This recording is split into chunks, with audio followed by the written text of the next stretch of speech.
Welcome to the WowM podcast. We are here with Thomas McBurney today, and we are super excited to be chatting about Airbnb's short-term accommodation hosting.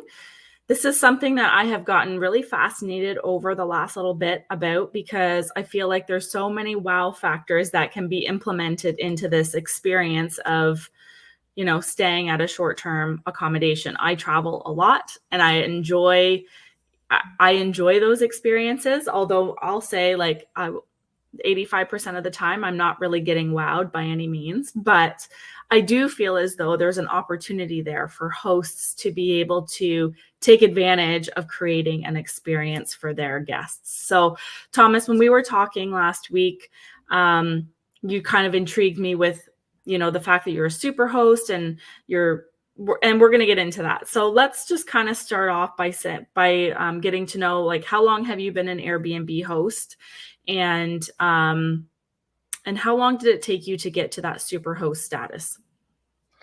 We actually have only been hosting for the last 2.5 years, I guess. Okay. And so super host status within the first year. So I think you have to Nice. get so many 5-star reviews, and we were able to. And in fact, it was kind of funny because I had originally rented for the whole summer to one person, Oh, and wow. then she backed out on me last minute. So we were forced Okay. to take short stays rather than really wanted to have 1 week stays all the time because it's just the Okay. turnover is very difficult with cleaning staff and stuff like that. Right. So we were forced to take 2-day rentals. So that actually sped up the process for us because we got Oh. 15, I think it was 15 or 20 reviews that first summer, and that immediately put us into superhost status. Oh, Maybe so that's a bit of that's a hack. a bit of a hack for people is take some Yeah. short days. Because I do know a lot of people right out of the gate, they want to set that baseline of Right. 4 to 7 nights or whatever it is that some Mhm. people, I mean, everyone's plans are different, but yeah, I guess that's a quick way to sort of fast track your way to superhost Right, and status. also if you're like, when you're first starting out, like the one I have in Tweed, um, I found that nobody wanted it for a week. They just wanted a weekend getaway. So then Yeah. I started thinking about that and thinking, okay, well, what kind of experience can you provide for a one weekend getaway? And what's Yeah. around in the area? Tweed is just a small town in Eastern Ontario, but there's a great winery there. There's some local restaurants. You're not that far from Sandbanks and Prince Edward County if you want to take a day to drive down there. So you just have to think about what's that experience going to be like for those people for those few days. Yeah, So and so what key elements do you incorporate in your experience? I like calling them experiences because I really do think that they're not just stays. You're experiencing something, right? So, what are some key elements that you find are important in regards to even just from like once they've booked, what happens, and then once they're or before they're there, while they're there, and then after? Like, how does that sort of pre, during, and post? I call it the PDP. How does the PDP look for you? well, I guess I had to start. I go back to when I started using Airbnbs myself, probably 10 or 15 years ago, whenever it started. And you go places and realize, wow, this is not very exciting, or this is not thought out, or little things like garbage. Like, what do you do with the garbage? And I also don't like the idea when you go somewhere that you've got a list of chores to do for the owner, and then you're paying for a cleaning fee on top of it. So it's Right. like I want to simplify that and make that an experience where you enjoy it. You go to a hotel, you know what that experience is going to be like pretty much on every front. There are always going to be similar experiences. Mhm. Um, in a home, it's a little different to do that. So you have to really think about, how can I make this an experience? So for me, most importantly, is that everything from the moment they book till they leave is thought through, and that includes things like the messages before they arrive, like not only directions on getting there, but also making sure, like, I have auto lights that come on when you open a door. The lights come on, so you don't have to run around looking for a light switch In the dark. in the dark. Exactly, somewhere you've never been. And so things like that, or the first thing that they get is a welcome email that's automated. So I don't have to do any of this. This is all automated.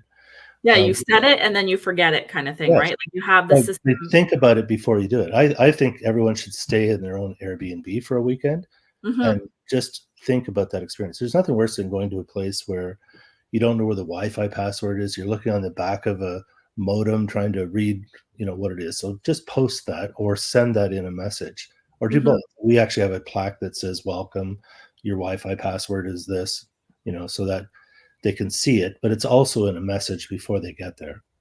Right. Um, you know, like I like the experience of making sure you have good soaps available. I would put the ones on the wall, the push button ones, so they don't Yes. take all your soap. And then my biggest pet peeve in an Airbnb is when they use IKEA pots and pans Hmm. and IKEA knife set. If you're lucky, it might cut butter. So invest in some nice knives, and if somebody steals it, then use the insurance to buy another one.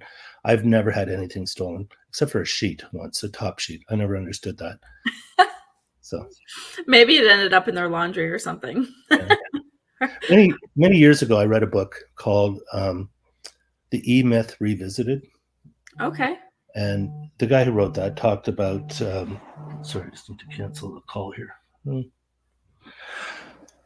They talk about a guy that opened an inn um, somewhere down in Vermont, I think it was, but just reinvented the whole experience. This is way before Airbnb, but it created like just little things like, a chocolate on the pillow Yeah. and stuff like that. So there was a whole thing. So thinking about um, hosting as a service and really going that extra step is Mhm. in my mind. Another great book is about the McDonald's and how I don't remember the name of the book. Okay. I'll have to look it up. Okay. But it's about McDonald's and how. About the experience, creating an Okay. experience, and yeah, Yeah, I think it's so important. And the thing is, and that's kind of why I like doing these because I know that there's people who are aspiring hosts who maybe are current hosts that are struggling. So, hearing it from somebody who is thriving with their Airbnb, it's great information for them to take in. yeah, But I also believe that it really is about the simple things. Like, it doesn't have to be extravagant. It doesn't have to be expensive. It's the thought really that right. backs the experience, and I think it's so important that you think of the little things. And Well, collaborating like this, like an hour ago, you gave me an idea that I never thought of, and that yeah, is you said, "What's your domain name?" I don't. I'm just always looking. I always have to go to Airbnb, look up the listing, copy the link, and then send it to people. It's like, oh, yeah, that's brilliant. So now I have stayandtweet.com. that's perfect, There's my and that's plug. the thing. It makes it so much easier for, like, stayandtweet.com. So if anybody wants to check out Thomas's Airbnb, that's a really easy, simple way for us to plug Yeah, your stay. And so, yeah, I think every host should do that, and they should name their space because there's one other episode that I did, and she called it the Dragonfly Wilderness, and I thought that's really cool. And like the thing is if you have guests staying and raving about their stay, they can hashtag that right. in on Instagram, they can hashtag it on Facebook, they can, you know what I mean? Like it's such a Yeah. great way to essentially market your listing. There's something I thought of recently. I'm hoping to do this in Toronto. I have a painting by an artist. It's two women, and they're looking kind of kooky and looking in different directions, and it's called Cameo. And everybody who stays at my place, especially my nieces and nephews and stuff like that, they all take a picture of themselves with this, make a crazy face, and then usually they post it on Instagram. So I think I'm going to That's such a incorporate great that and have idea. people do that as part of their experience to upload. But what a great way to, I thought of that the other day. I thought, Yeah. fun. I actually thought of the other day. So I was thinking because there's one girl I've been talking to, and she's like, I don't know how to decorate and stuff. And I thought, what would be really cool is to accumulate some local artists. I know some local restaurants will do this, and they'll put local art on the wall with with the option to purchase them, right? So I thought, well, that would be kind of a cool way to collaborate and incorporate local art onto the Mhm. walls. And then you don't necessarily have to put it on the front of the photo. Like you could put it on the back of the photo and put it in the stay notes, that if there is any pieces of art that you're interested in, if you want to look behind the piece, the price is there, sort of Or thing. just do a QR code sticker on the corner. Yeah, yeah, It's exactly. not in your face, but anybody looking at that could look at that. Exactly, but I think that that's such a cool idea, because then that's a signature staple for your Airbnb, and maybe some people will wanna go to your Airbnb just to take the picture with the Right. painting, right? Like, Mhm. that's such a cool idea. Do you have, like, an Instagram page or anything for your Airbnb at all? No, I have my own Instagram page that I haven't been that diligent about doing Yeah, that kind of marketing, and I haven't needed to at the cottage here, yeah, because it's been pretty full, and we have a good lead into that property. Um, but it's sold and closing in September, so now I gotta okay. find something new. But So are your stays now that you kinda went, like, you said that you were gonna have week-long stays and then that woman backed out. So do you keep it open now, or do you have that minimum stay? we used to have check-ins on Fridays and 1 week only, but then we weren't getting bookings, and I thought, okay, well, I'm just gonna open it up. So we open it up, and a minimum 2 night, so it's fine. So if somebody wants to do Friday, Saturday, Sunday, Right. then that's fine. And then anything that's not used, we just use it ourselves. Like we'll come up, and if Yeah. there's like 2 or 3 days during the week, I'm in real estate, and so it's easy for me to take off for a Come couple of for a little days. vacation. Yep. Yeah, we've got good internet here, so I can always work from here, and you know, and just enjoy a couple of days out of the city. Yeah, and what would you say that you find is your average stay length? Oh, Like, is 2 days pretty popular in well, the it is in Tweed. It is weekends. Um, I think probably 50-50, like 1 week stays. But I Yeah, did open it up so if somebody wanted to come Sunday to Sunday or Saturday to Saturday, because I right, think if you restrict it too much on the day of check-in, right, you lose anybody who can't go that Saturday, so they go right. off to the next property. That's right, yeah. Yeah, So, if you put too many limitations on them, they might just go on to right. the next. And the other thing for me is, cleaning fees. We keep them.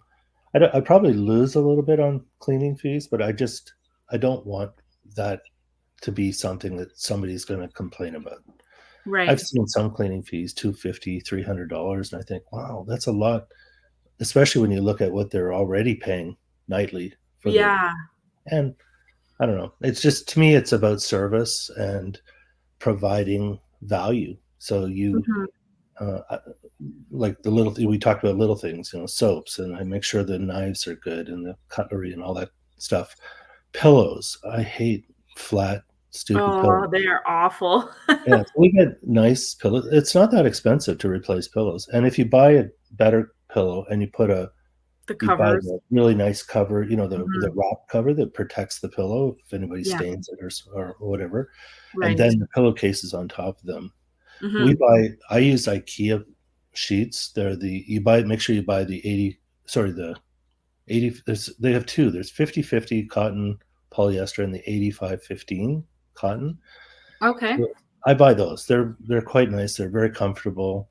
I've had people ask me, "Where did you get these sheets?" And they're just Oh, IKEA. nice. So, and Yeah, they're standard, it's all standard. Everything's standardized that way. yeah. Um, And that's a good thing when you're being asked, "Where did you get these?" Like, we wanna go and buy these. That yeah. means the quality is there, right? You're not just throwing on cheap Giant Tiger sheets or whatever. Oh god, no, there's nothing worse than polyester sheets. But Yeah, like they're not that much money. I don't know what they're $40 for a set, but I mean you can spend a lot of money if you want to, but I think that they're good quality and easy to yeah. replace, easy to pick up. Like if somebody does steal a pillowcase, you can go buy another one, Right. or 10 or whatever. So those are some things. I just like to know that when I show up that I have all these same comforts, and that's what I want. Pets is another problem. We had a pet last week. We usually say, "Do you have pets?" And if they do, then we have an extra fee for cleaning that. But I honestly don't want pets at all in the Tweed house because I live there as well quite often. Um, Hmm. so I just don't want it. And people will ask, and if it's a non-allergenic, you know, poodle or something, I'm probably okay with that.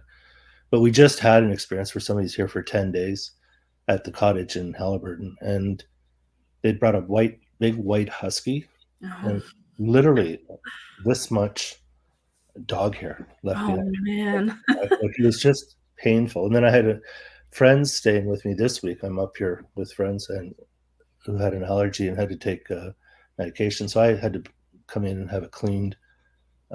You know, in the middle of that because of that. Right. You know. Yeah. So you kind of have to be careful in regards to allergies and those kinds of things. I guess that makes sense. Mhm. Yeah. But I mean, if you were to market your property as an animal friendly, then maybe those people who are, severely allergic or whatever, they would go on to a different property so that they don't make that risk that. It's a tough call because 50% of people have dogs. Yeah. So you have to balance that and think, okay, do I want that mess or don't I? Or do you want like this little cutie here? It's Aw. non-allergenic. So it just depends. I guess it's a balancing act. You have to figure out, if you're Yeah. gonna have pets, then you have to make sure that it's cleaned really Yeah. well for the next Properly. week. Yeah. Another question. So before your guests arrive, do you do any type of like pre-stay questionnaire, or what kind of, like, I know you said that you ask them if they have animals. Do you have like a set questionnaire that you ask or that you send them to answer questions or anything? No, I think that our profile has everything that's on it. My sister is on this one up here with me, and she's really good at hosting and stuff. So she'll write like a nice card with her names, and then for a gift rather than a bottle of wine, she does. We do what do you call it? A s'mores package, Oh, nice. which is kind of nice. Everybody can kind of have s'mores over the fire and Yeah. stuff, it's a nice little touch. We also have garbage packages, which are have recycle and instructions and all that, so that people don't mix up the garbage because the dumps here won't take the garbage if it's mixed up. Oh, okay. So everything's in clear bags, and you know. Right. Okay. And then so that personalization I think is key. So my husband and I, we started going up to Golden Lake, the Greystone, I don't know what it's called, Greystone something. Anyways, they would like, I remember the first time we ever arrived, they have all these the cutest little cottages, and there's like 8 of them or something. They're all themed differently. But I remember the first time we arrived at the first cottage, and they had "Welcome Michelle and Tim" on a chalkboard, and I was like, I love this so much. It just like it sets the experience off on a good foot when you have that personalization. I think it's such a key element. And the paper that you just wrote on hosting, Mhm. do you talk a lot about? I haven't had time to go through it all, but do you talk a lot I about do that talk kind of a thing? I talk a little bit about the personalization, but what I'm actually going to be offering here soon is actually one-on-one experience creation for Airbnb hosts. So I'm kind of Yeah, excited to be launching that, um, and being able to help, set hosts up to essentially from the time that they have a booking to right, after they leave and beyond, kind of thing. And I do think that as realtors, that staying in touch with your clients is a key element to referral and repeat business. And so I think that a lot of short-term accommodation hosts are missing the mark with that, because it's just like, oh, hi, see you later, thanks for coming, bye. And then it's the same right, thing for every single stay. But if you nurture that relationship with that guest, like for us, like I was saying about Golden Lake, like we go a couple of times a year. Plus, we tell everybody about it because we love it so much. right. So, what a great way to build that repeat and, referral business for your Airbnb. And I think that if you look at it from a business standpoint, it can be very fruitful, and you can work way smarter and not harder in Right. that sense, right? I have one customer here that comes back every year because his son just this is the only place he wants to come, and I think it's little things like we have lawn games and we have like bocce ball and stuff like that. We also have a kayak for smaller people, like Right. little short kayaks.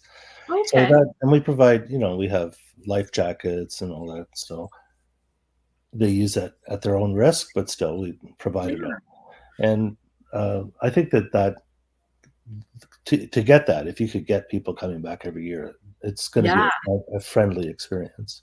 Yeah, 'Cause absolutely. And knowing that you have repeat people coming back, you can try to spice things up and do something different to surprise and delight them, right? Like maybe not do your normal routine with a brand new client, but if it's somebody who's been even like on their fifth visit, like do like a bit of a celebration thing for them and be like, this is your fifth time here. We're so excited you're back. Or you know what I mean? Like we maybe. have another thing I do is we have checkout time at 11 and or 12 here, I guess it is, 11 or 12. And then the cleaning person doesn't always come in that afternoon. It might be the next morning. So if the cleaning person's coming in the next day, I'll send them a text in the morning that says, ignore the standardized message that you'll receive today.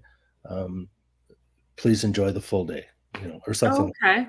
And See, now that's a wow factor because I always hate feeling rushed to get out in yeah, the morning, and you're always kind of like dreading it, but you have to get out. But it's so nice to be able to be told, yeah. take your time. I usually say there's nobody coming in right after you, so just enjoy the day. That's nice. That's a Yeah, really nice touch, I think. yeah, I think so too. Okay, so to wrap up, I guess, what advice would you give anybody who is aspiring to be a host or who already is a host, but maybe they're not a super host? What is some advice that you can give them that would help them create those unforgettable experiences for their space? Well, I say, first of all, talk to somebody, well, like you, for example, Yeah. if you're creating that beginning to end experience, Hmm. I think that somebody should actually think about that, or also stay in your place and just think about it. Like I discovered something here because I haven't really stayed here much. We had no steak knives, and I thought, how did I miss that? So no steak. Right. Like we had three, but I mean, if I had 5 people for dinner, I don't have Yeah. They're full set sharing. of steak knives. They were like, one of them I think is actually not even a steak knife, but so that's a simple thing that you would pick up on your own if you stayed there. Or I Yeah. suppose you could even ask your guests to, privately, is there anything that would make this experience better for you? And I think if you did that for their first several guests, that Hmm. would be a great thing to do. Yeah, I think personally that asking for feedback from every single stay, it would be a key element because there might be things that are new and upcoming or different ideas. And I mean, if, for example, I don't know if you do this, but in the Golden Lake cottages, each one has a customized little journal that everybody goes in and writes their little experience. And I love going because I know that we've been to this specific cottage, 2 or 3 times. I like to go back and find what I wrote, Right. right? Because it's so cool. And then to read other people's experiences, I kind of think it's a very intimate, but very I mean, you don't have to put anything super intimate in it, but it's just kind of cool to see Right. where they're from and what they did, and so and so got engaged, and like those kinds of things I just think are kind of a cool. The other thing we have a binder, a physical binder with things to do in the area, restaurants, and the fire tower you can go climb up, and there's a wolf preserve here. They're like things like that, things Mhm. to do in the area. A public beach that has bathrooms and playground for kids. So there's stuff like that we have there. I would also not wait until the review to hear from the tenant or the Right. guest. Talk to them ahead of time. It's like the first morning. I always say, look, I'll always leave coffee for the first morning, just Okay. for Keurig, but we also have a regular coffee maker. So Mhm. we leave coffee on the counter and sugar and a little bit of creamers, just so that they get through the first morning if they forgot to bring coffee. Yeah. But that's a perfect experience or time to ask them, is there anything that you need or anything that we could do to make your stay better? And Right. do all that stuff ahead of time, anticipate so that you don't get that bad review. Like I've Right. had all 5-star reviews, a couple fours. I just had a 4-star and I don't understand why. It was everything she said was perfect. And then all of a sudden she dropped down on 2 items, but it makes you think about it. Okay, Yeah. what did I do here that I could do better? Like, why did she mention that? And that's the thing. If you're checking in during the stay, you're Mm, trying to put out those fires before the review period comes, and then right, so you can recover without actually having to recover, right. basically. Yeah, and it's the biggest thing about getting a superhost status is getting the higher reviews and also your response rate, like your timing. So if Yes. if somebody poses a question to you, get back to them right away. It takes 2 seconds to Yep. quickly acknowledge them. Or if you can't get back and you missed it, then apologize and just say, look, I'm really sorry I missed this. Is there something I Yeah. can do to assist this?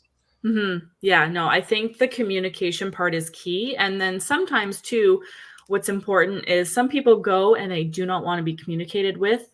Once they're good and they're good, then you can just be hands off and let them do their thing. Some people like that interaction, some people don't. They just want to be Right. left alone. They're in their little. So it's good to kind of feel your people out so that you can kind of cater to their Right. personalities, I think. And really use the automated messaging because that you can cover most things once you think about the experience, about the moment in fact, before they arrive, the Yes. directions. We have very clear directions on how to get here from Toronto.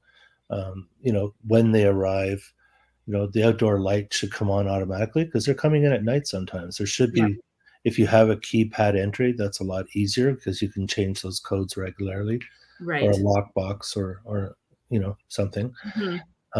And then think about it, just every step of that trip. They're paying you. They're paying you $200 or $300 a day to stay in your place. Yeah. Like, think about that. That's a lot. That's $20 an hour. They're spending, is it, whatever it is, 10 to I'm twenty not good dollars an hour to stay in your place. at But Yeah. make sure there's propane in the propane tank. Don't have them calling you. There's no propane or there's no Oh, toilet geez. paper. Yeah. So think about, if Getting you it had, fully stocked. yeah, if you've got 6 people for a week, how much toilet paper do you need to have there? Stuff like that. So you Right. need to really think about the little things. It's the little, what is it? The love is in the details, of Yeah, what somebody that's says, right? true. Yeah. Now, one last question, because it just popped into my head, Mhm. was, have you changed your nightly rate? Like, did you start high? Did you kind of feel it out to see what people were willing to pay? How did you do that? So the first summer I went low because I wanted people in there. I Makes didn't want sense. to sit empty because we closed it. I forget what day we closed. Anyway, it was my first experience being a host. And so I just wanted to make sure we got people in there. And like I said, we had lost somebody that we had had for the whole summer, which was a mistake, by the way, to rent it out. It would have been better off doing shorter stays. Right. So I kept the rates fairly low. Airbnb is pretty good at suggesting rates Okay. based on the neighborhood because often you want to look at your neighbors, but if they're booked up, you don't see what the rates are. Right. So there's another program called AirDNA, which kind of assesses the valuations in your area, and Oh, okay. yeah, so that's a good site to know. AirDNA. Okay. AirDNA, yeah, and so it was more important for me to get people in there because I wanted the reviews. And Hmm. once you get that, then you get superhost status. People tend to treat your place differently if you're superhost. I don't Yes. know. It kind of works for you. That makes total sense. So if somebody wants to go and hang out at your Airbnb in Tweed, you just purchase the domain today, I and it did. is stayintweed.com. Yes. See, That's you perfect. even remembered it. Look See at how that. easy that is? So if anybody who is listening wants to go and check out Thomas's Airbnb, feel free to go to stayintweed.com. and check it out. We appreciate you tuning in, and we'll probably have you on another time, Thomas, and we'll chat a bit more. Great talking.